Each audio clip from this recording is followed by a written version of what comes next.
Youngsters છે એમને ઘણીવાર જ્યારે ઓફિસમાં કામ કરતા હોય ત્યારે ઘણીવાર એવા લોકો સાથે કામ કરવાનું આવતું હોય કે જે એમને નથી ગમતા, કે જેમની સાથે ખૂબ ખરાબ વ્યવહાર કરે છે, અને એક લેવલ સુધી રિસ્પેક્ટ રાખે, એક લેવલ સુધી એમનું બધું સાંભળે, સહન કરે, પણ ક્યારેક તો રિએક્ટ કરવાનું મન થાય. હવે એવી જ વ્યક્તિ સાથે કામ કરવાનું છે અને બીજો કોઈ રસ્તો નથી ત્યાંથી નીકળવાનો, તો કેવી રીતે મનને શાંત રાખવું? એકદમ સિમ્પલ વાત છે. મેં તમને હમણાં કીધું ને, કટ ઓફ. શું થાવ?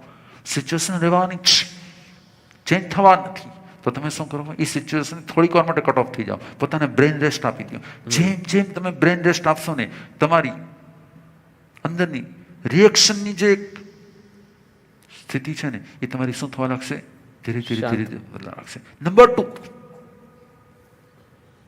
ઓફિસે જ રહેવાની છે, વ્યક્તિ એને જ રહેવાના છે, વ્યક્તિ બદલાવાના નથી, આપણે ખબર છે.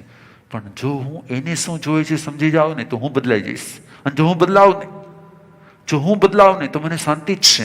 અને જો એને બદલવા જઈશ તો અશાંતિ જ છે. રાઈટ. હું જો બદલાવ તો મને શાંતિ જ છે. એટલે સિચ્યુએશન જ રહેવાની છે, ઓફિસ એ જ રહેવાની છે, પરિસ્થિતિ જ રહેવાની છે, એનો નેચર જ રહેવાનો છે. પણ એ નેચર સાથે કેમ જીવવું ને, એ જો મને આવડી જાય ને તો મને શાંતિ છે, અને એને મારા નેચર પ્રમાણે લઈ જઈશ ને તો અશાંતિ જ છે. એટલે બદલાવામાં અશાંતિ છે, બદલાઈ જવામાં શાંતિ છે. ક્યાં વાત છે, ખૂબ ખૂબ સુંદર. રાઈટ.